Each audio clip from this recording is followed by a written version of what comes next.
This video is for educational purpose. Everything you will listen in this video is taken from internet or any books or any documentary which is available for public. Nothing in this video is intended to prejudice or interfere with any matters judicial or otherwise. Crime Reported channel truly believes that everyone is innocent till proven guilty by the honorable courts.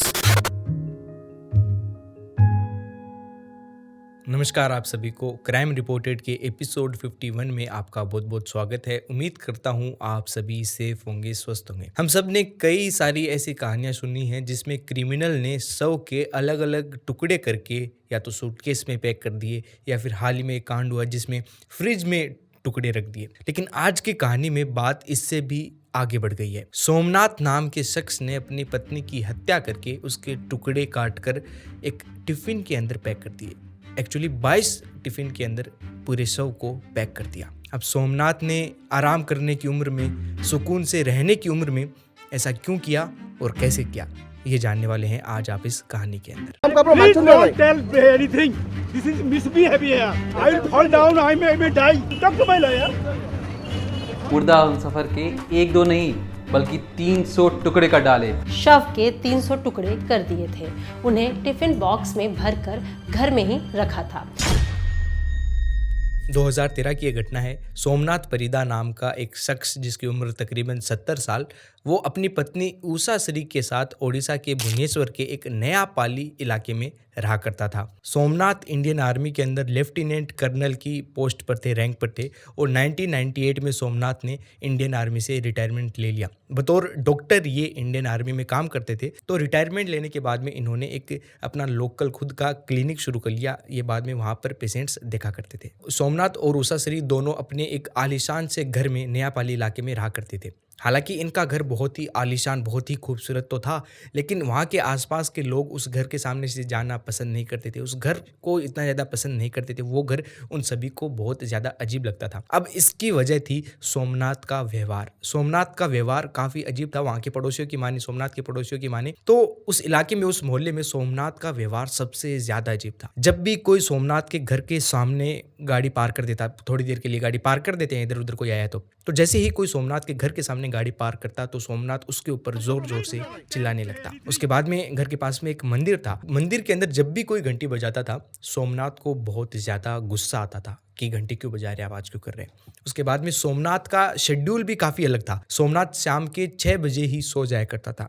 उनके घर की शाम के 6 बजे के बाद में सारी लाइटें बंद हो जाया करती थी। घर एकदम ऐसा लगता था कि वीरान है, इसके अंदर कोई नहीं रह रहा है। उसके बाद में सुबह के 3 बजे सोमनाथ वापस से उठ जाया करता था। ये एक अलग सा थोड़ा उनका शेड्यूल था। अच्छा, सोमनाथ और उषा श्री के एक बेटा था और एक बेटी थी। सोमनाथ का बेटा संजय एक डॉक्टर बन गया था और डॉक्टर बनने के बाद में वो अमेरिका में सेटल हो गया और बेटी श्रेया वो दुबई के अंदर अपना कोई कारोबार संभाल रही थी और वो दुबई के अंदर रहती थी। तो बेटा संजय रहता था अमेरिका के अंदर और श्रेया रहती थी दुबई के अंदर, और उषा और सोमनाथ दोनों उस घर के अंदर अकेले रहा करते थे। अच्छा, अब जो बेटी बेटा थे सोमनाथ के, वो सोमनाथ से बात करना पसंद नहीं करते थे। उनको सोमनाथ इतना ज़्यादा अच्छा नहीं लगता था क्योंकि उनका व्यवहार काफ़ी अलग सा था। उनका व्यवहार उनके बच्चों के अकॉर्डिंग काफ़ी डरावना सा था। इसलिए वो घर पर जब भी फ़ोन किया करते, हफ्ते में 2-3 बार वो घर पर फ़ोन करते, लेकिन जब वो फ़ोन करते तब वो मैक्सिमम टाइम अपनी माँ से बात करते और फ़ोन काट देते। अपने पिता से बहुत ही कम बात किया करते थे क्योंकि उनकी आपस में बनती नहीं थी। अब जून का महीना था, साल था 2013। संजय अपनी माँ को फ़ोन करता है लेकिन उसकी माँ फ़ोन नहीं उठाती है। संजय बेफिक्र होकर बैठ जाता है कि कहीं बाहर गई होगी, कहीं बिजी होगी, बाद में फ़ोन कर लेंगे। वो अगले दिन फिर से फ़ोन करता है लेकिन अगले दिन उसकी माँ का फ़ोन स्विच्ड ऑफ आ रहा था। कल चालू था लेकिन आज फ़ोन बंद हो चुका था। वो फिर भी इतना ज़्यादा कुछ सोचता नहीं है, वो उस चीज़ को भूल जाता है, बाद में कर लेंगे। ऐसे करते करते तकरीबन 19 से 20 दिन बीत जाते हैं। 20 दिन बाद में संजय को शक होने लगता है कि माँ फ़ोन क्यों नहीं उठा रही है। इतने दिन हो गए माँ से बात नहीं करी। अमूमन वो हफ्ते में 2-3 बार बातें कर लिया करते थे, लेकिन इस बार 20 दिन हो गए, एक भी बार बात नहीं हुई उनकी। तो संजय फ़ोन करता है अपने पिता सोमनाथ को। संजय सोमनाथ को बोलता है कि माँ कहाँ गई, माँ का फ़ोन भी स्विच ऑफ आ रहा है, आप मेरी एक बार माँ से बात करा दो। तो सोमनाथ संजय को बोलता है कि बेटा तेरी माँ तो दुबई चली गई है श्रेया के पास। संजय को बिल्कुल भी यकीन नहीं होता इस बात पर। संजय को शक होता है क्योंकि दुबई जा रही है, काफ़ी बड़ा ट्रिप है। अगर वो दुबई जाती तो संजय को एक बार तो कम से कम बता कर ही जाती, और दुबई वो चली भी गई तो भी उनका फ़ोन ऑन होना चाहिए था। लेकिन फिर भी वो बात मान लेता है और फ़ोन वहीं पर रख देता है। अब दुबई में श्रेया के पास गई थी वो, तो संजय फ़ोन करता है श्रेया को और श्रेया को बोलता है कि क्या माँ तुम्हारे पास आई है, तुम्हारे पास है माँ? श्रेया बोलती है कि नहीं, मेरे पास नहीं है माँ, और मैं तो खुद पिछले 19-20 दिनों से फ़ोन करने की ट्राई कर रही हूँ, मेरी बात भी नहीं हुई है उनसे, पता नहीं कहाँ पर गई। अब यहाँ पर संजय को पूरा शक हो जाता है कि कुछ न कुछ तो अनहोनी हो गई है। वो इस बार सोमनाथ को फ़ोन नहीं करता है क्योंकि उसको पता था सोमनाथ ने ही किया है जो किया है, या फिर सोमनाथ ने कुछ भी नहीं किया है तो वो सोमनाथ कोई भी मदद नहीं करेगा। संजय फ़ोन करता है अपने मामा को जो कि भुवनेश्वर के अंदर ही रहा करते थे। मामा को सारी बात बताता है कि 20 दिन हो गए हैं, ना तो माँ फ़ोन उठा रही है, ना कहीं पर दुबई आई, ना घर पर है, आप एक बार घर पर जाओ और देख कर आओ क्या मामला है। बाद में 23 जून 2013 को लगभग शाम के 5 बजे उषा श्री का भाई और बहन दोनों पहुंच जाते हैं उनके घर के बाहर नयापाली इलाके में। वो घर पहुंचने के बाद में घर की मेन डोर की बेल बजाते हैं, लेकिन अंदर से कोई जवाब नहीं आता है, ना ही कोई गेट खोलने आता है। वो 2-3 बार फिर से बेल बजाते हैं, लेकिन फिर भी घर से कोई जवाब नहीं आता है, ना ही कोई गेट खोलने आता है। फिर अचानक उनको खिड़की में से सोमनाथ की आवाज़ सुनाई देती है। वो खिड़की के पास जाते हैं। सोमनाथ उनको बोलता है कि क्या काम है आपका? तो संजय का मामा उनको बोलता है कि घर का गेट तो खोल दो, अंदर तो आ जाएं हम। लेकिन सोमनाथ कहता है कि नहीं, मैं गेट नहीं खोलूंगा, आपको जो भी बातें करनी है वो यहीं से कर लीजिए। चलो ठीक है। बाद में संजय का मामा उनको बोलता है कि उषा श्री कहाँ पर है, ना तो वो फ़ोन उठा रही है, कितने दिन हो गए, ना दिखाई दे रही है, मिलवा तो दो उषा श्री से, कहाँ पर है वो। सोमनाथ उसको वही दुबई वाली कहानी बता देता है कि वो तो अपनी बेटी के पास दुबई चली गई है और उसको गए हुए भी तकरीबन 20 दिन हो चुके हैं। 3 जून को वो दुबई के लिए चली गई थी, यहाँ से घर से चली गई थी। इतना कहकर सोमनाथ खिड़की को बंद करता है और घर के अंदर चला जाता है। अब संजय का मामा संजय को फ़ोन करता है और कहता है कि भाई अभी भी ये तो यही कह रहे हैं कि वो दुबई गई हैं और घर का गेट खोल नहीं रहे, हमको घर के अंदर जाने नहीं दे रहे हैं। संजय बाद में उनको बोलता है कि आप पुलिस स्टेशन चले जाइए और पुलिस स्टेशन के अंदर जितनी भी बात है, जितना भी मामला है, सारा सब कुछ पुलिस को बता दीजिए। वहाँ के एक लोकल पुलिस स्टेशन में संजय का मामा और संजय की मामी दोनों पहुंचते हैं। पुलिस को सारी बात बताते हैं कि ऐसे ऐसे गायब हैं, गेट भी नहीं खोल रहे हैं, घर के अंदर भी नहीं जाने दे रहे हैं, पूछ रहे तो दुबई गई, दुबई में आई नहीं, तो क्या मामला है, आप ज़रा जाकर चेक करो। तो उसी दिन शाम की बात हो गई थी, लगभग शाम हो गई थी। पुलिस पहुंचती है वापस सोमनाथ के घर। सोमनाथ के घर की घंटी बजाते हैं, लेकिन सोमनाथ गेट नहीं खोलता। पुलिस कई बार घंटी बजाती है, ज़ोर ज़ोर से कहती भी कि सोमनाथ गेट खोलो, लेकिन सोमनाथ टस से मस नहीं होता। फिर मजबूरन पुलिस को गेट तोड़ना पड़ता है। 4-5 पुलिस वाले मिलकर सोमनाथ के घर का गेट तोड़कर घर के अंदर दाखिल हो जाते हैं। घर के अंदर जैसे ही वो दाखिल होते हैं, वो देखते हैं कि सामान तो बहुत सारा रखा हुआ है, आलीशान सामान रखा हुआ है, लेकिन ऐसा लग रहा है कि इस घर के अंदर कोई रहता नहीं। आधे से ज्यादा सामान मिट्टी से भरा हुआ है। बाद में वो आगे बढ़ते हैं, सोमनाथ घर के अंदर था। सोमनाथ से पूछते हैं कि उषा श्री कहाँ गई? तो सोमनाथ वही दुबई वाली कहानी फिर से दोहरा देता है कि वो तो अपनी बेटी के पास दुबई चली गई। पुलिस वाले पूछते हैं कि कब गई थी? बताए 3 जून 2013 को वो गई थी और आज तकरीबन 20 दिन हो चुके हैं। अब पुलिस वाले बोलते हैं कि वो दुबई नहीं गई हैं, हमने दुबई में श्रेया के पास फ़ोन किया था, उस श्रेया ने कहा है कि उसकी माँ दुबई नहीं आई है। सच सच बताओ कहाँ पर है उषा श्री? सोमनाथ यहाँ पर काफ़ी ज़्यादा घबरा जाता है। सोमनाथ के पसीने छूट जाते हैं। सोमनाथ कुछ भी बोलता नहीं है। पुलिस अब घर में इन्वेस्टिगेशन करना शुरू करती है, छानबीन करना शुरू करती है, लेकिन पुलिस पूरे घर की तलाशी कर लेती है, लेकिन पुलिस को उस घर के अंदर ना ही उषा श्री मिलती है, ना ही उषा श्री के कुछ रिलेटेड एविडेंसेस मिलते हैं। अब पुलिस वाले थोड़े थोड़े इस बात से कन्विंस हो गए थे कि उषा श्री सच में दुबई ही गई थी। हो सकता है उनके साथ रास्ते में कुछ अनहोनी हो गई हो, क्योंकि अब पुलिस को कोई भी एविडेंस नहीं मिल रहा था। पुलिस वाले वहां से उस घर से सोमनाथ के घर से जाने की तैयारी में थे कि अचानक पुलिस के एक जवान की नज़र पड़ती है 2 बक्सों के ऊपर। वो आर्मी के बक्से थे, जो आर्मी के अंदर काम करता है उनको संदूक मिलते हैं ताकि वो अपना सामान रखकर इधर उधर जब भी ट्रांसफ़र हो वो जा सके। तो रिटायर होने के बाद भी ये बक्से आर्मी के जिसके भी थे उनके पास ही रहते हैं। तो उस घर में उस सोमनाथ के 2 बक्से रखे हुए थे आर्मी वाले, बड़े बड़े। पूरे घर में तलाशी कर ली थी, केवल वो 2 बक्से ही बचे थे। तो पुलिस कर्मचारी ने सोचा कि हम इतना बेशक क्यों रखें, इनको भी एक बार खोल कर देख लेते हैं। तो उनके ताला लगा हुआ था बक्सों के, वो ताला खोलते हैं। ताला खोलने के बाद में उन बक्सों को खोलते हैं तो उन दोनों बक्सों के अंदर पूरे टिफ़िन ही टिफ़िन रखे हुए। बाद में गिना तो तकरीबन 22 टिफ़िन उन दोनों बक्सों के अंदर थे। एक के अंदर 11 टिफ़िन थे, दोनों के अंदर मिलाकर 22 टिफ़िन थे। अब उन उतने सारे टिफ़िन को देखकर वो पुलिस वाला कर्मचारी सोचा कि ये कोई पार्ट टाइम खाना डिलीवरी का काम करते होंगे। लेकिन बाद में जब वो उनका घर देखता है, उनकी धन दौलत देखता है, उनकी रहने का तरीका देखता है, उनका घर देखता है, तो वो पुलिस का कर्मचारी सोचता है कि नहीं यार, ये टिफ़िन का तो पार्ट टाइम बिजनेस नहीं करेंगे, इनको क्या ज़रूरत है करने की। इतने में जितने बाकी के पुलिस के कर्मचारी थे और बाकी के जो लोग थे वो भी वहाँ पर बक्सों के पास आ जाते हैं। अब वो फैसला करता है कि उन टिफ़िन्स के अंदर क्या है वो खोल कर देगा, क्योंकि उन टिफ़िन्स के अंदर वजन था जब उसने उठा कर देखा, तो यानी कि उन टिफ़िन के अंदर कुछ है। तो जैसे ही वो उस टिफ़िन को खोलता है, उसकी और वहाँ पर जितने भी लोग खड़े थे सबकी रूह कांप जाती है, क्योंकि उस टिफ़िन के अंदर इंसान का मांस था।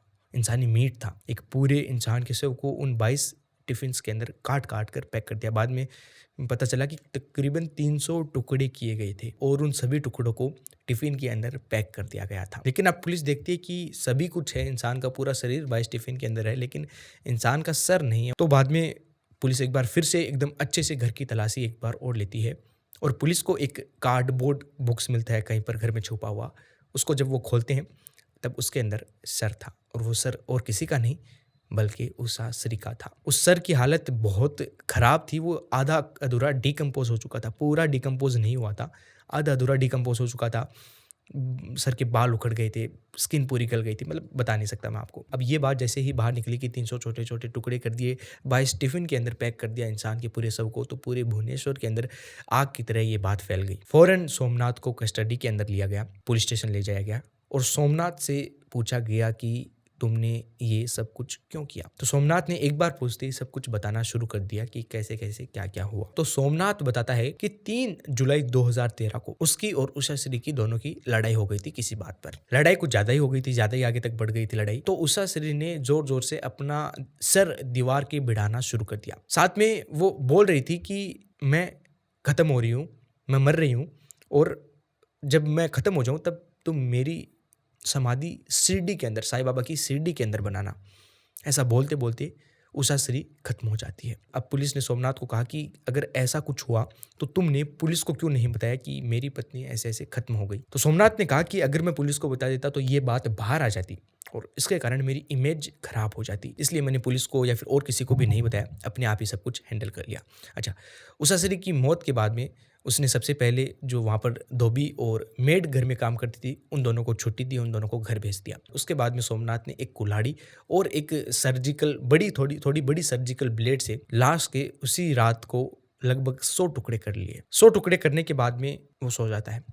अगले दिन फिर से उठता है और जो 100 टुकड़े उसने किए थे उनको और भी महीन कर देता है, यानी कि 300 टुकड़े वो टोटल कर देता है। ऐसा सब कुछ करने में उसको तकरीबन 15 दिनों का वक्त लग जाता है। अच्छा, इतने दिन 15 दिन के दरमियान जब वो लाश के अलग अलग टुकड़े कर रहा था, वो रोज बाजार जाता था और बाजार से 2-3 टिफिन खरीद कर लाता था। 9 इंच के 2-3 टिफिन खरीद कर लाता था। अच्छा, ये टिफिन वो हमेशा अलग अलग दुकान से खरीदता था, कभी भी उसने एक दुकान से सारे टिफिन नहीं खरीदे, क्योंकि अगर वो एक दुकान से इतने सारे टिफिन खरीदेगा तो शक हो जाएगा और वो पकड़ा जाएगा। इसलिए वो रोज 2-3 टिफिन लाता और रोज अलग अलग दुकान से वो टिफिन लेकर आता था। घर पर आता, टुकड़े करता, जितने भी टुकड़े करता टिफिन के अंदर रख देता। अच्छा, टिफिन के साथ साथ वो एक ऐसा केमिकल भी लाता जो कि जहां पर भी लगा दिया जाए वो जगह डिकम्पोज नहीं होगी और इतनी जल्दी उसमें से स्मेल नहीं आएगी। तो वो केमिकल पूरी बॉडी के ऊपर जितने भी टुकड़े थे उन सभी टुकड़ों के ऊपर सोमनाथ लगा दिया करता था ताकि वो बदबू भी ना मारे, और उनको बारी बारी टिफिन के अंदर पैक कर उन बक्सों के अंदर उसने रख दिया। और सोमनाथ बताता है कि उषा श्री का जो सर था उसको वो रोज रात को बाहर निकाला करता था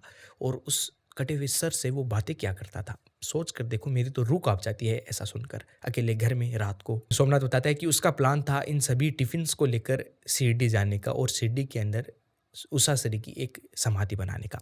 अभी आने वाले कुछ दिनों में वो शिरडी जाने वाला था। तो ये सारा बयान सोमनाथ ने दिया। अच्छा, ये सब कुछ जो भी सोमनाथ ने किया ये 3 जून से लेकर लगभग 22 जून तक चला था। इस बीच एक दिन भी सोमनाथ ने अपना क्लिनिक बंद नहीं करा। वो रोज सुबह उठता था और डेली क्लिनिक भी जाता था। क्लिनिक के अंदर पेशेंट्स को वो देखता था रोजमर्रा की, वो आम अपनी जिंदगी जी रहा था। जिंदगी के अंदर, रोज के काम के अंदर, दिनचर्या के अंदर कोई भी अंतर नहीं आया था। जो भी काम वो पहले करता था वो ही अब करता था। और इस बीच सोमनाथ का जन्मदिन भी आया था और सोमनाथ ने अपने क्लिनिक के अंदर धूमधाम से अपना जन्मदिन भी सेलिब्रेट किया था और कानो कान किसी को भी खबर नहीं होने दी कि उसके घर में यह सब कुछ चल रहा है। उसके बाद में पुलिस ने सारा बयान उसका ले लिया और सोमनाथ को भेज दिया मानसिक जांच के लिए कि सोमनाथ ठीक है ना, क्योंकि पुलिस को अजीब लग रहा था ऐसी ऐसी बातें कर रहा था। तो जब जांच होती है और जांच में सोमनाथ 100% सही था, उसको कोई भी मानसिक बीमारी नहीं थी। अच्छा, इसके बाद में अब उषा श्री की पोस्टमार्टम की रिपोर्ट आ जाती है और पोस्टमार्टम की रिपोर्ट पूरा गेम पलट कर रख देती है, गेम को पूरा उल्टा कर देती है। पोस्टमार्टम रिपोर्ट कहती है कि उषा श्री की मौत बार बार सिर टकराने की वजह से नहीं हुई है, एक बार में ही उषा श्री की मौत हो गई थी। किसी ने उषा श्री के सर के पीछे किसी बाहरी लोहे की रोड से जोर से वार किया था। वार इतना तेज था कि उषा श्री की कुछ ही मिनटों के अंदर मौत हो गई।